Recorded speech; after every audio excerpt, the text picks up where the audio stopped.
Welcome to the deep dive. We've got a really interesting task today. We're not just reading definitions. We're digging into the architectural thinking behind a big pile of prep material on cloud expertise, specifically the H13821 domain. Exactly. The goal here is to get beyond just, test answers. We want to pull out those high-value architectural principles, the things that really make the difference between a cloud setup that just works and one that's genuinely secure, resilient, and importantly, cost-effective. Right. You really need these patterns to build systems that, well, that actually hold up in the real world. So we're looking for the core ideas, the must-haves. And yeah, looking through this material, it's clear the emphasis is on application design. Oh, absolutely. The weighting tells you a lot. About half, 50%, is on cloud-based architecture design of conventional applications. Then another, 30% on cloud-native application architecture design. So we're really hitting the fundamentals for both, focusing on, efficiency and resilience right from the network up. Okay, let's unpack that. Starting right at the bottom, network security. I think for a lot of architects, maybe starting out, the difference between security groups, SGs, and network ACLs and ACLs, that could be a bit fuzzy. They both manage traffic, right?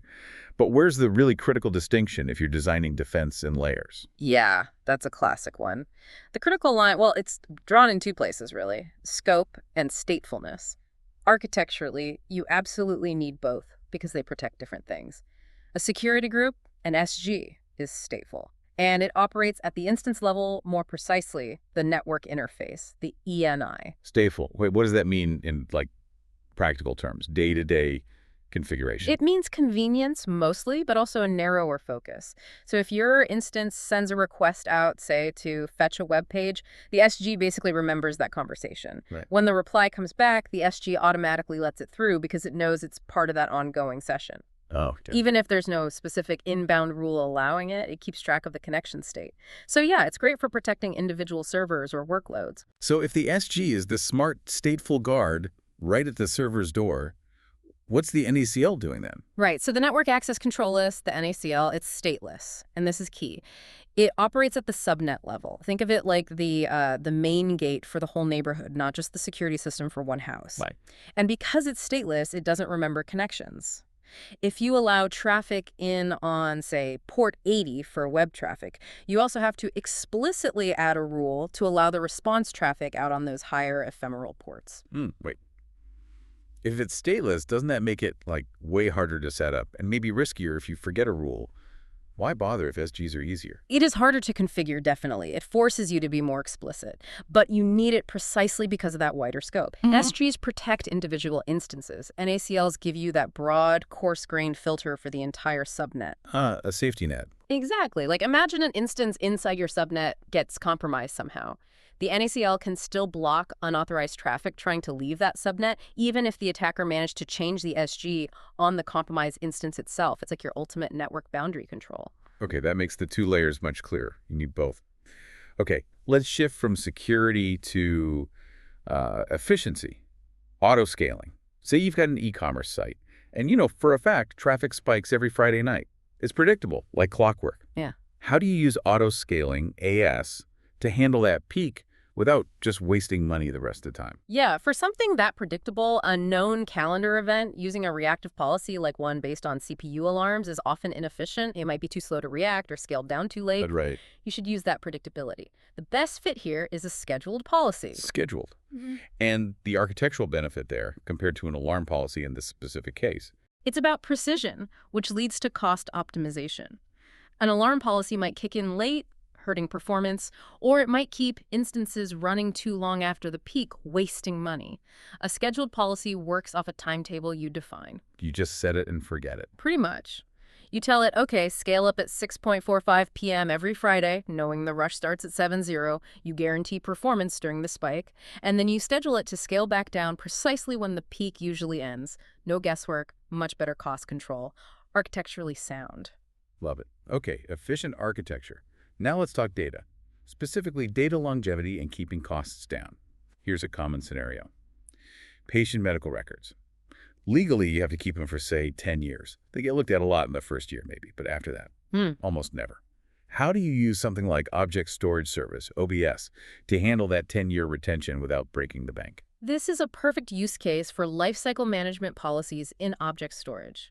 paying standard storage rates for 9 years of data that nobody touches. That's just bad financial planning. Yeah, definitely. The architecture needs to match the access pattern over time.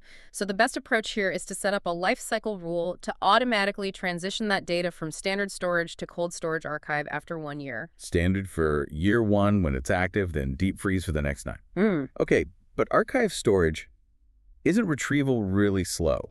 Like hours sometimes. What if an auditor suddenly needs something? Is that a risk? That is absolutely the architectural trade-off you're making. You hit it right on the head. You accept potentially much longer retrieval times. Yeah, sometimes hours for that very rare event when you actually do need to pull something back from the archive. But the payoff is huge cost savings over that decade. Archive storage is by far the cheapest way to store data per gigabyte. It perfectly fits the requirement. Keep it long-term, access it rarely, meet compliance. You're architecting for the 99.9% of the time the data just sits there. Okay, a calculated trade-off for compliance. Makes sense. Now, sticking with things you absolutely can't compromise on.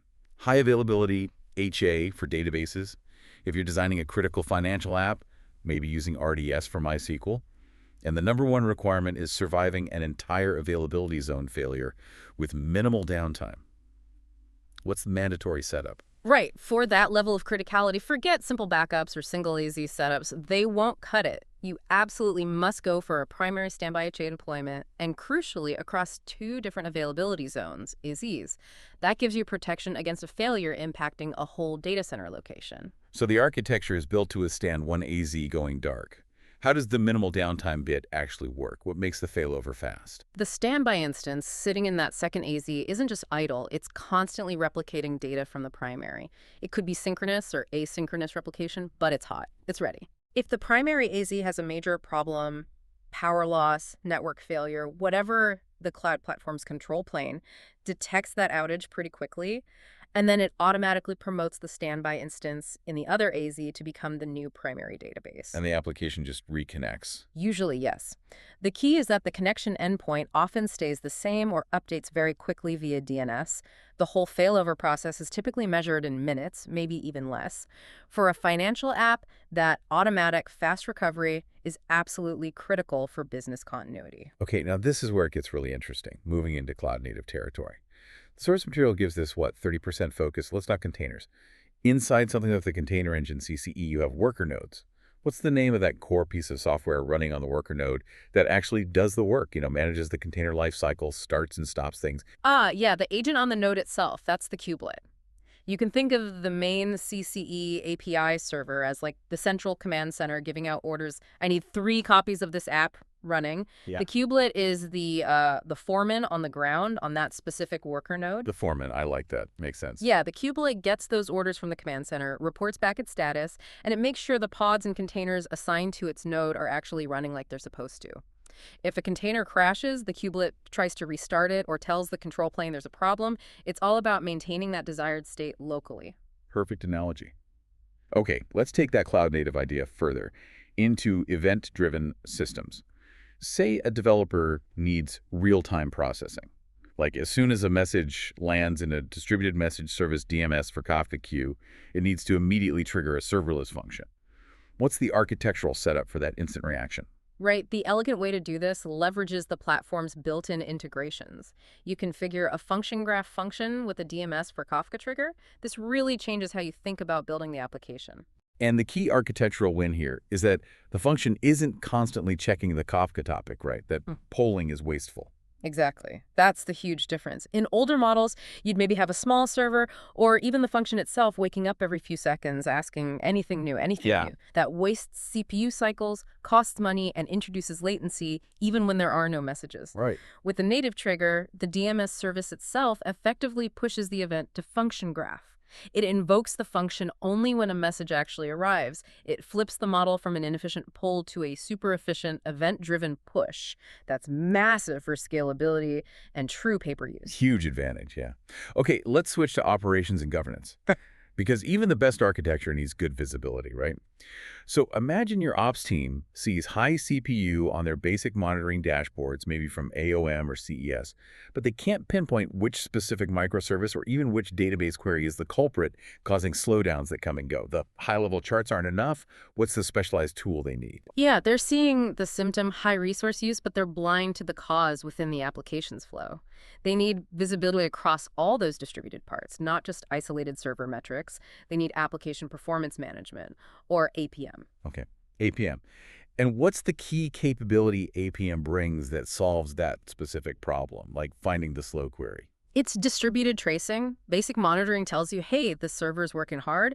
APM follows a single request all the way through the system. It traces the call from, say, the load balancer into microservice A, then maybe microservice A calls microservice B, and crucially, B calls the database. It connects the dots. Precisely. It Yeah. shows you the latency at each step. So you can see, okay, 90% of the request time was spent waiting for this specific database query called by microservice B.